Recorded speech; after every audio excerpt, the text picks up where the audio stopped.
I always knew I was unwanted. Not in the dramatic, maybe I was an accident kind of way. No, my parents actually said it out loud. They told me straight to my face, more than once, that they only ever wanted one child. That child wasn't me. It was my twin brother, Caleb. Growing up in rural Ohio, our house always felt like two different worlds under one roof. Caleb's world was bright, his bedroom painted sky blue with framed soccer medals and shelves lined with brand new toys. He got the latest sneakers every school year, birthday parties with bounce houses, and a seat at the dinner table that everyone seemed to orbit around. My world?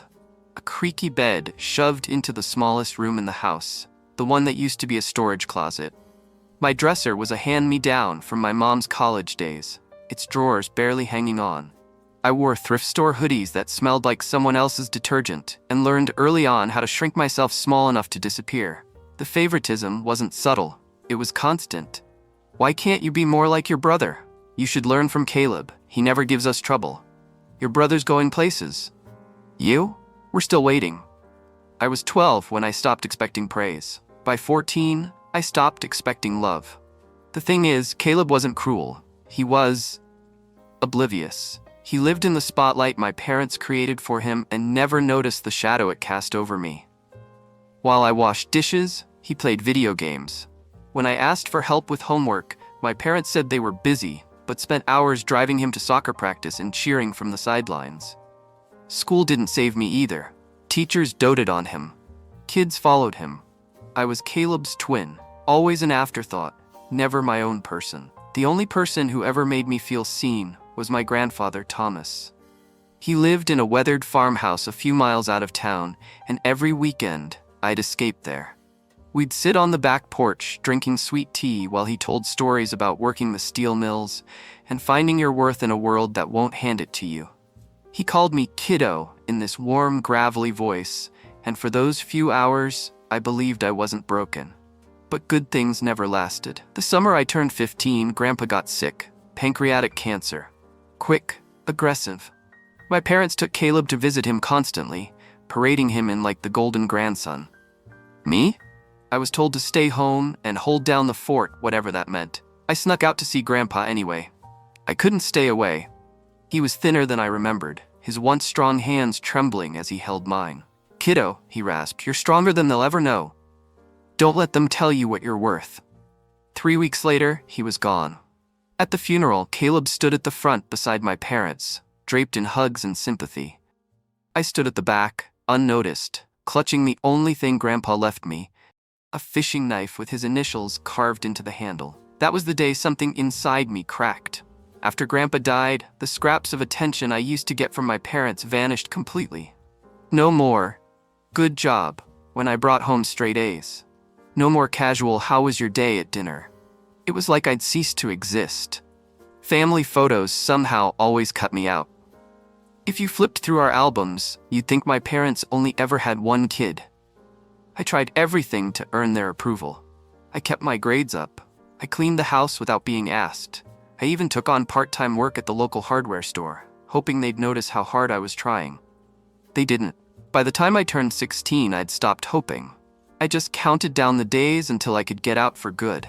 But what I didn't know, what I couldn't have known, was that things were about to get even worse. Caleb got his girlfriend pregnant. At 16. And in one night, everything in our house shifted. Instead of outrage my parents celebrated, they threw him a small engagement dinner, called it a blessing in disguise. They started redecorating, planning baby showers, and talking about the next chapter in our family's story.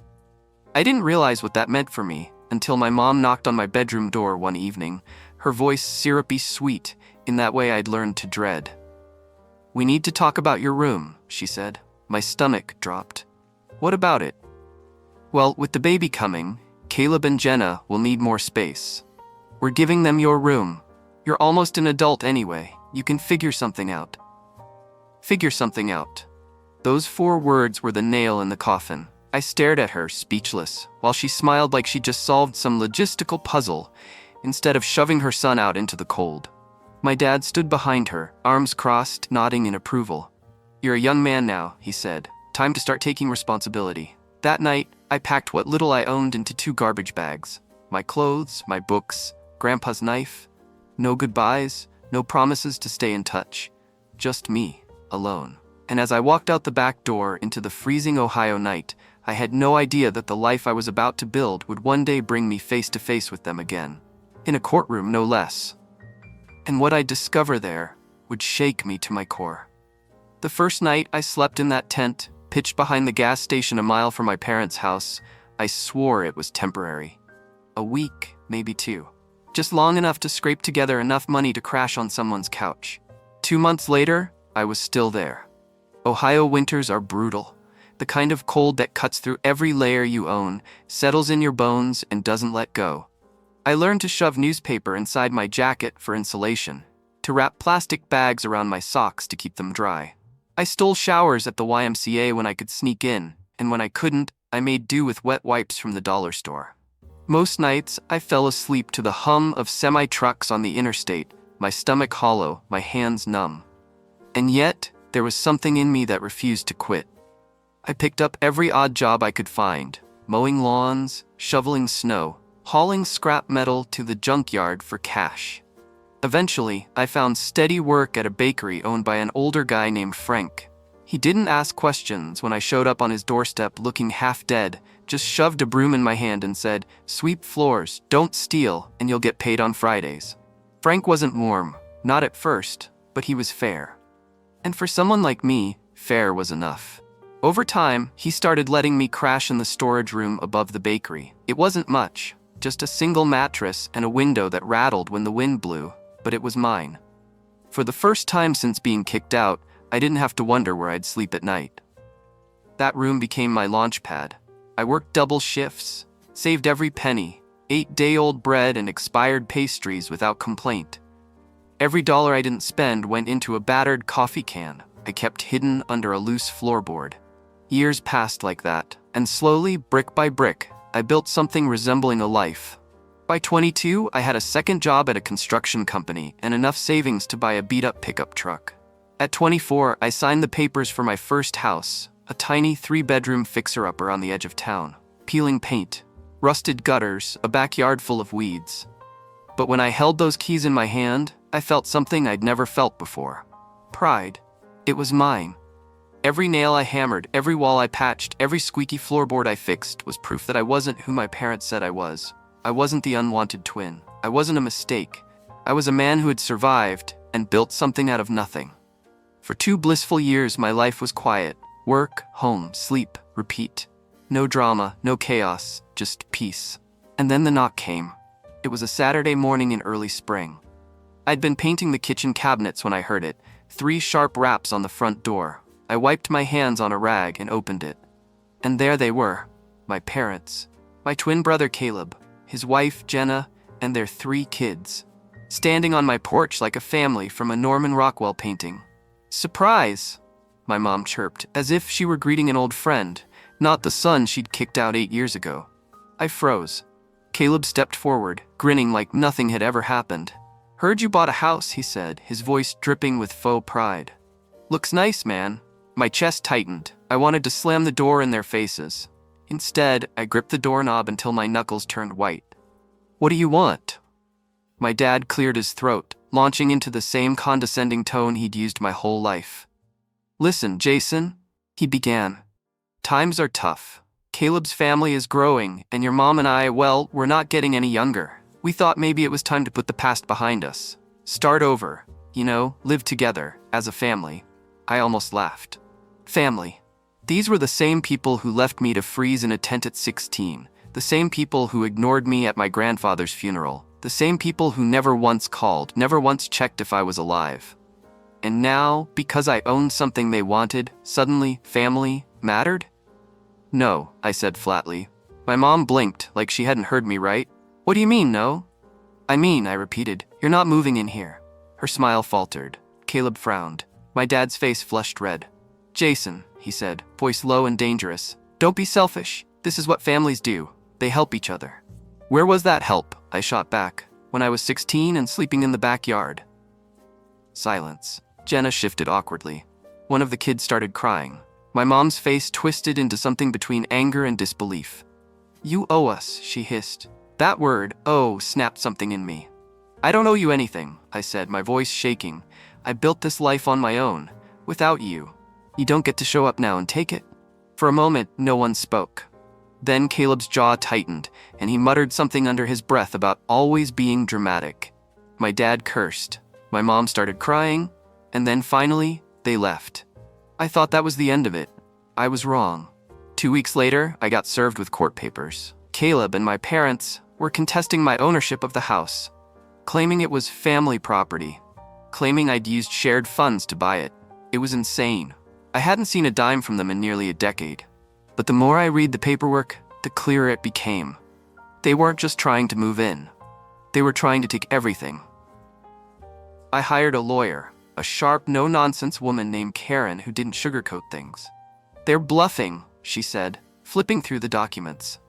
But they're gonna drag you through hell, trying to make you cave. And drag me they did. They spread lies, telling anyone who would listen that I'd stolen from them, that I'd abandoned my family, that I was hoarding money that should have been shared.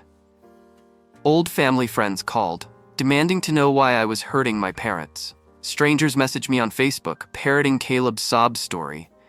It was like being 16 all over again, vilified, invisible, unheard. But this time, I wasn't that scared kid anymore.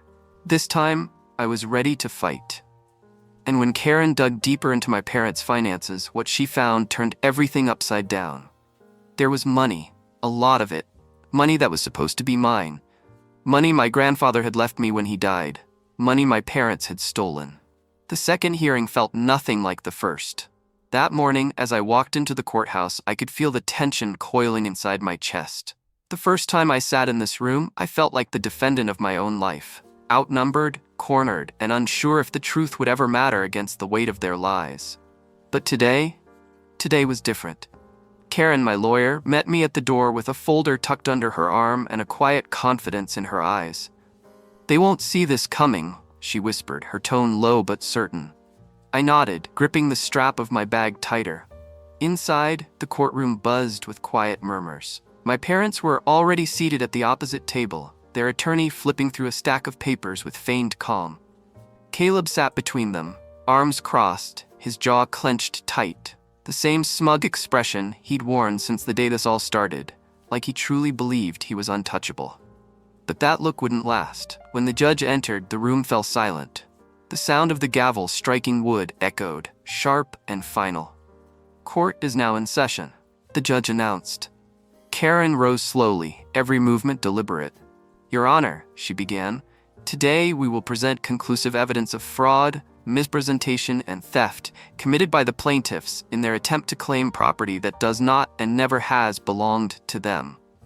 She didn't waste time with theatrics. The lights dimmed slightly as she projected an image onto the courtroom screen. A blown-up copy of the signature from my grandfather's will. "This," she said, pointing with a steady hand, "is the signature they used to claim access to my client's inheritance." The judge leaned forward. Karen clicked to the next slide. The real signature, lifted from verified documents. Side by side, the differences were undeniable. The slant of the letters, the inconsistent pressure marks, the way the loops in the T and H didn't match.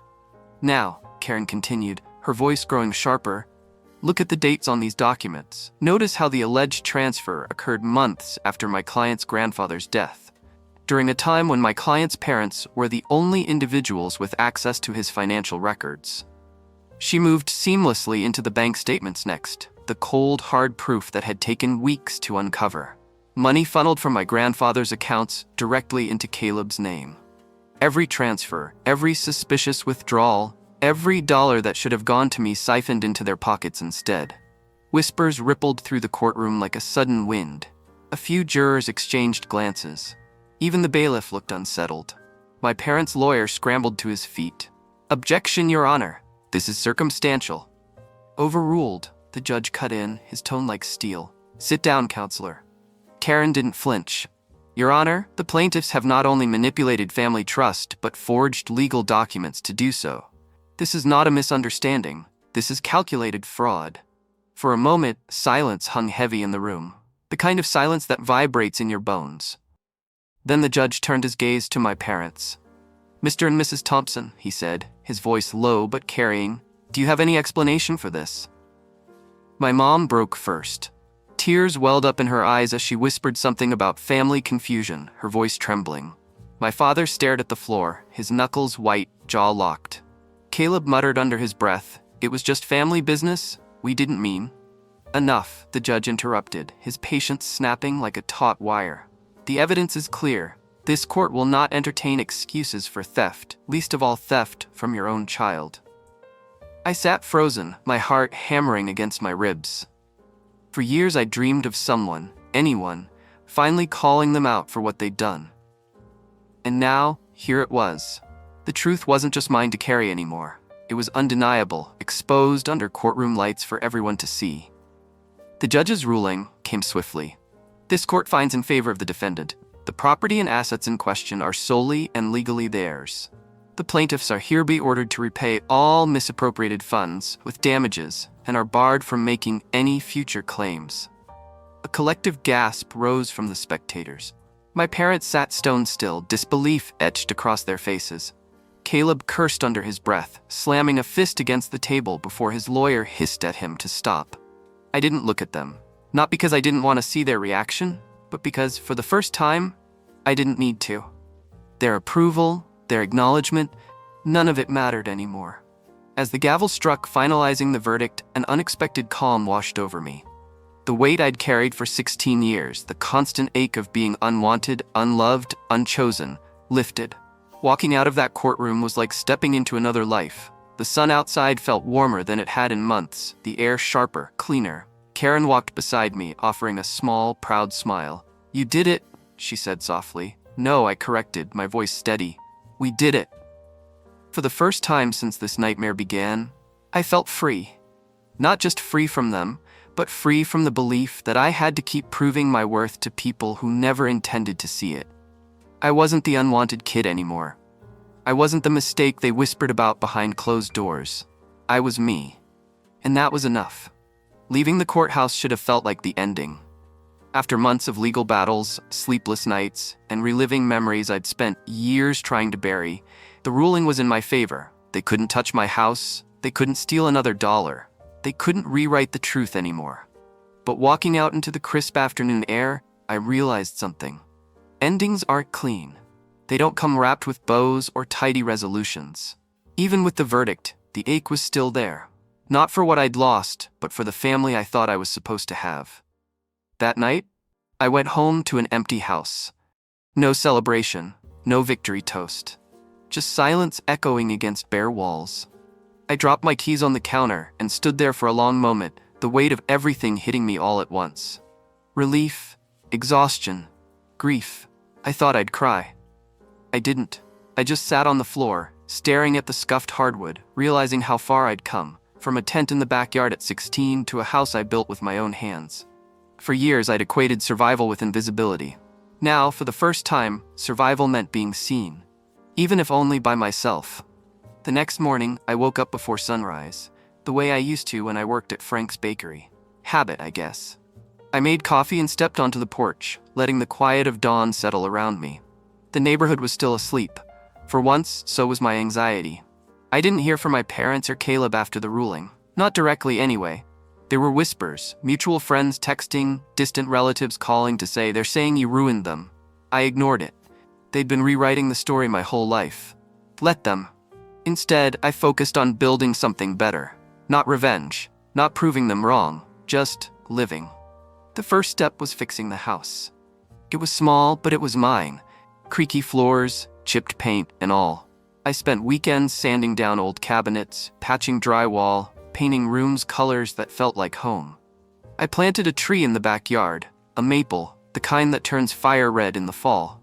Frank had once told me, plant something that'll outlive you, it keeps you humble. Speaking of Frank, I visited him a week after the verdict. He was slower these days, leaning heavier on his cane, but his eyes lit up when I walked into the bakery. "So," he grunted, wiping flour from his hands. "Do you win?" I nodded. He smirked like he already knew. "Good. Now stop looking backward, kid. Life's got more to offer than old wounds." He was right, though I didn't realize how right until I met Emily. She wasn't some fairy tale love story, no dramatic meet-cute or instant spark. She was a regular at the bakery, picking up bagels on her way to work at the library.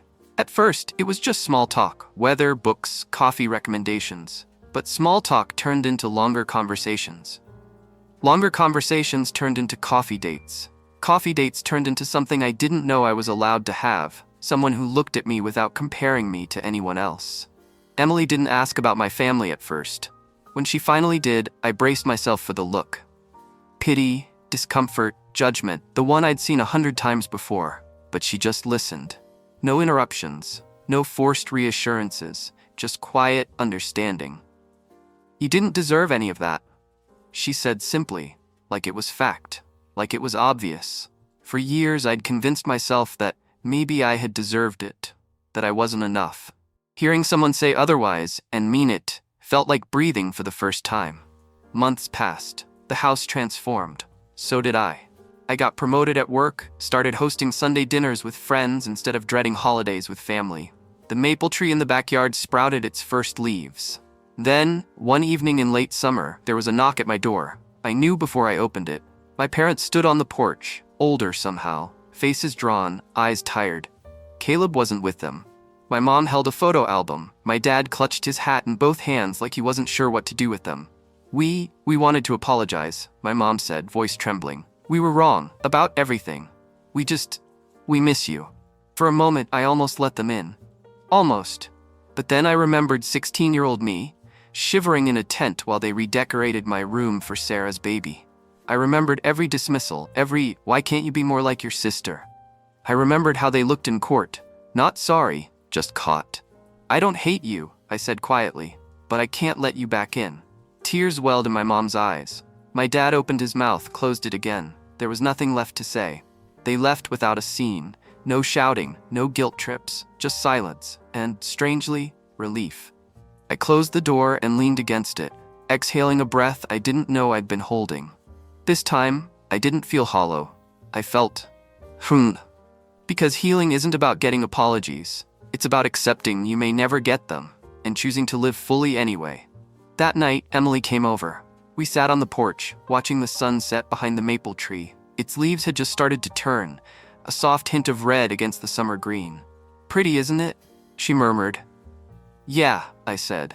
And for the first time in my life, I believed it. I didn't need their approval. I didn't need their love. I had built something stronger, a life of my own making, rooted in quiet resilience and the people who chose to stand by me.